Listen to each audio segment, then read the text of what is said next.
Your destination is on the left. All right? Yeah. Tired. Johnny. Scott.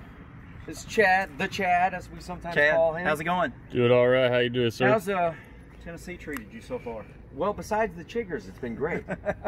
How long have y'all been at David Crockett Park? Oh, what, going on day 3? Yeah. Yeah, that place is great. It's beautiful, isn't it? Oh, it's fantastic. Yeah, the creek is just so lovely. If you got in a canoe there at David Crockett Park, it would take you forever. But when you came into Florence and you passed, used to be a kind of green bridge there, but when you passed the first body of water, that's Shoals Creek. Yeah, that's why we were standing right on Shoals Creek. Theoretically, you could come from where you are in a canoe all the way to there, and then you're right there. You're at the mouth of the Tennessee River. Wow, that's pretty cool. We should try that on the turd floaty that I have. Yeah. I have a turd emoji that blows up, floating around the creek on it. That would be good. But he's kind of a movie guy. We were just checking out your stuff and everything. But, cool. He's done a little bit of TV stuff in Nashville. Oh, right on. Anyway, come on in. We'll have to come back out and grab our equipment in a minute. How's it going? Great, thanks. How's it going? Good. Excellent. Corndemic. Johnny Ballou. Pleasure, Johnny. Pleasure to meet you.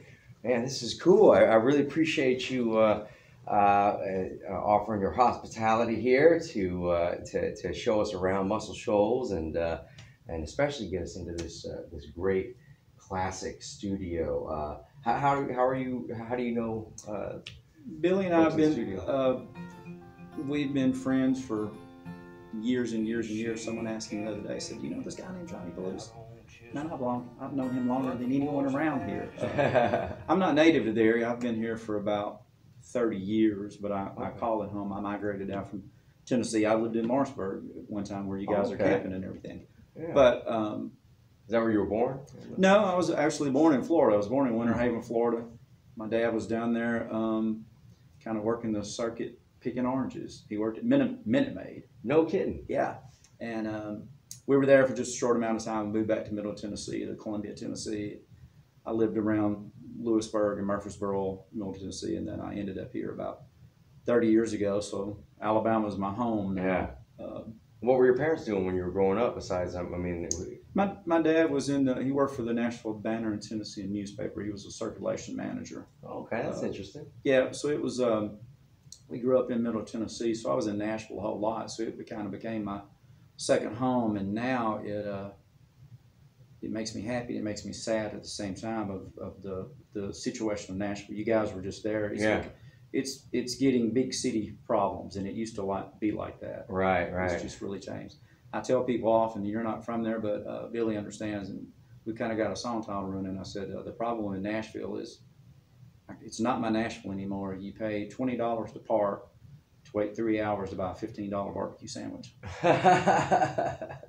It's not quite the Nashville it used to be. Right. That's exactly right. That's exactly. It's almost like the back lot at Disney at Disneyland.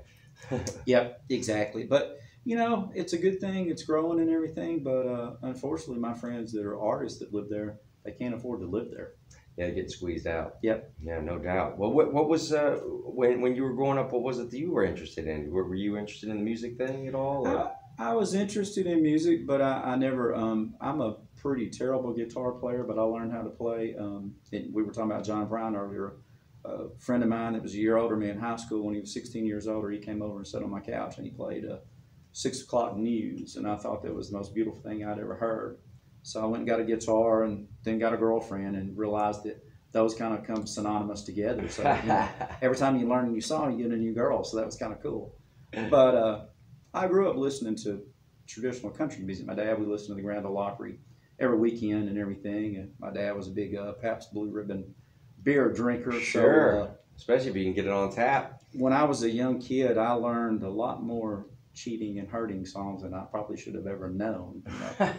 But so it's been so great to be able to, after all those years of hearing music, I live in a town now where I actually meet the people.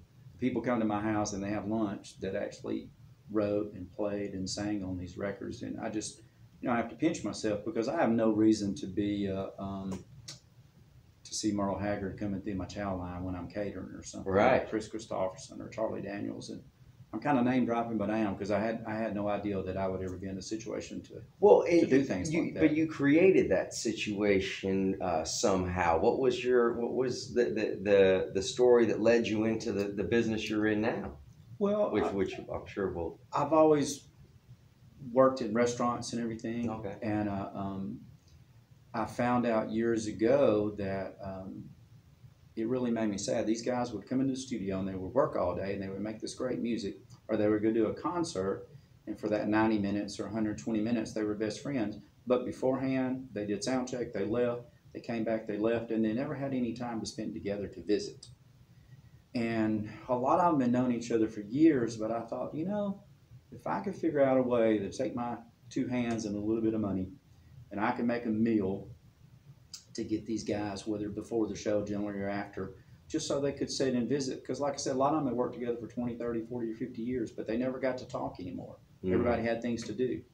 So about 20-something years ago, I kind of edged my way in, and I said, hey, I can do something to make this work. And I've become known as the guy that's broke and has no money, but we can feed you somehow. I mean that. And since the coronavirus, it's been really, really sad because we can't do that anymore. Right. I don't have the day job that I had for a number of years, cooking in a local cafe. I had an expose and a garden and gun and Southern Living. I mean, what we were doing, we were doing it good. What was the name of the company? It was called Clonch Cafe. It's in Tuscumbia. Okay. I'm no longer working there because I just don't know what I'm going to do. I'm in the same boat. Well, I mean, we're both in this together. But because of a lot of contacts I had, it was a short-term fix to a long-term problem. And your friend Derek Kaufman, that's how we kind of reunited. We'd done some shows together, but I started fixing a few meals at my house, and somebody told a friend, and somebody told a friend, and to keep it from getting way out of hand, I kind of had to cease and everything. But when this all started, there was a whole lot of love going around, and people were very supportive, and they allowed me to do something that I love. And my girlfriend was like, "You're crazy," and I'm like, "Well, I got to fix lunch for us. I mean, I'm making chicken and dressing." She said, "Well, most people don't make it for 75 people at their house." But so that's how that kind of evolved, and now I'm just like you, trying to figure out what I'm doing next and everything. But I miss the live shows. I miss the people. I miss all my friends that we haven't got to visit. Right now, historically, you would be here at a great time. There's a thing called the W.C. Handy Festival going on in the Shoals. W.C. Handy, the father of the blues, is from Florence, Alabama. So they pay homage to him and everything. But this year it's canceled because of the virus and everything. Yeah. But normally there'll be thousands of people in town right now because of this. During that, I've had the great opportunity to feed people like Kevin Moe, Booker T. Washington, Leroy Parnell, Matt McAnally, Roy Ayers. I mean, just a lot of people that a lot of the folks I did know, but because of meeting Kev at that time, and I learned out that he loved sweet potato pie. He was in town last year working on a project at Fame Studios down the road, and so I knew when he was coming to town, I'd make a couple of sweet potato pies, and went over and we got to visit, and so that was kind of cool and everything. When someone like that, when they take the pie and you've got a plate for them and they just take it and hold it in their hand and they eat it. And they eat it? You know they're a pretty cool guy. That's funny. Yeah. Well, what was it that started you along the lines of having a passion for cooking and feeding people? My mom and dad were both great cooks. My grandparents were great cooks. I just looked for a niche or somewhere I could fit in. I'm not a great guitar player. I'm not a great singer. There's already people that were doing that. Right. Billy's a great writer and a singer and everything.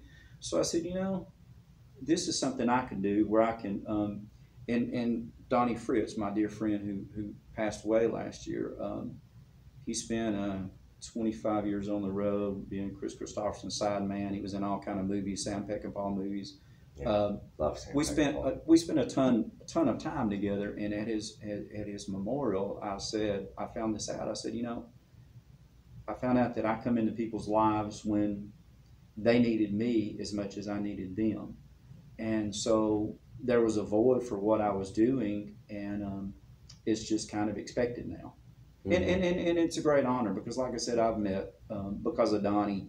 You know, I look up and Chris Christopherson standing in the chow line, and I mean, I'm not on the phone, but he's a man's man. I mean, everybody wants to be Chris Christopherson. You know, I did at one point, that's for sure. I mean, you're an actor. I mean, it's Yeah. just, you know, and he just somebody that can write and sing and just he doesn't have to do anything. He just stand there. Exactly. You know, it's just so it's been a great thing, and I've hosted a little Sunday night jam thing that I call the Positive Vibes Jam at a restaurant over in great. Sheffield. Derek's played a couple of times, and done that for about 5 years, and had just tons of people to come through. And there again, I never thought I was going to have Rocco Presario from Tower of Power playing at my jam on a Sunday night. Yeah, no You know, kidding. stuff like that that's not supposed to happen, but just because of the area we live in and nice people. And is that jam session? Is that an open jam session? Can people come and check it out and watch and all that? It is. Right now it's on hiatus because of everything. Oh, it's still on hiatus because of everything going on. Yeah. But there's been lots of there was lots of magical nights there.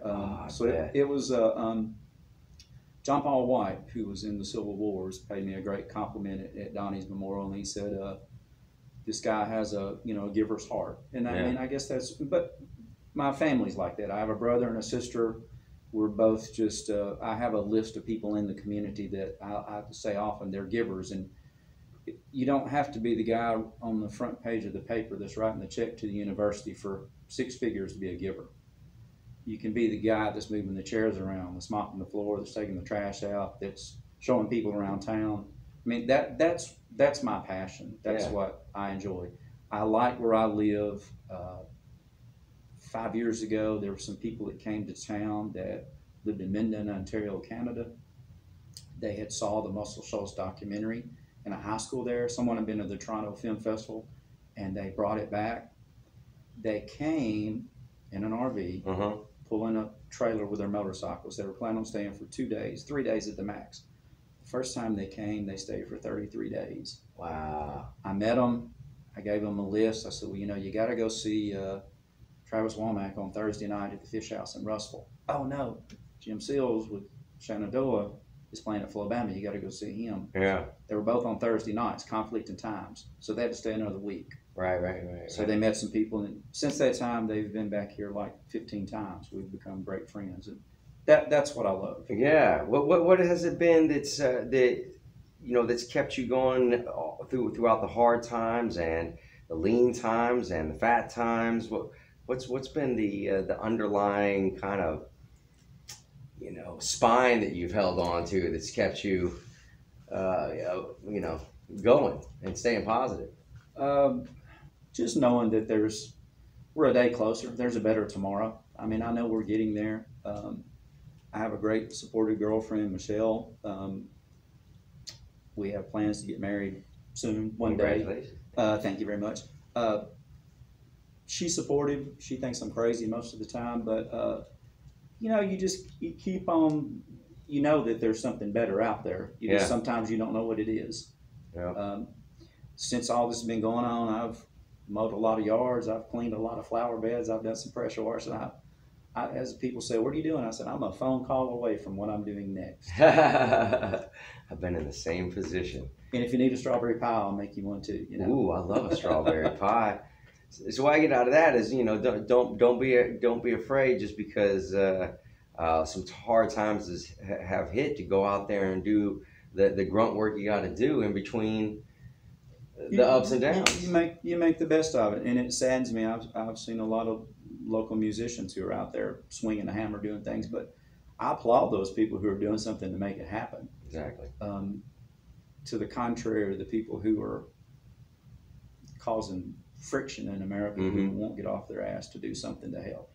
I dig it. I mean, just we're all in this together. That is exactly the point. That's why I'm trying to break that paradigm. Wake people up here. I should have showed you a picture. I was making a nice lady had brought me some country eggs one day. So I had these brown eggs sitting on my counter, and I needed like 2 more eggs to make this pound cake that I was making. And I just put 6 eggs in a carton, and I looked, and I'm like, I got brown eggs and green eggs and white eggs.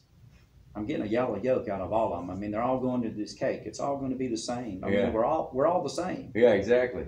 You know, Yeah. we're all the same. And if we could just figure that out, I mean, that's what we need to do.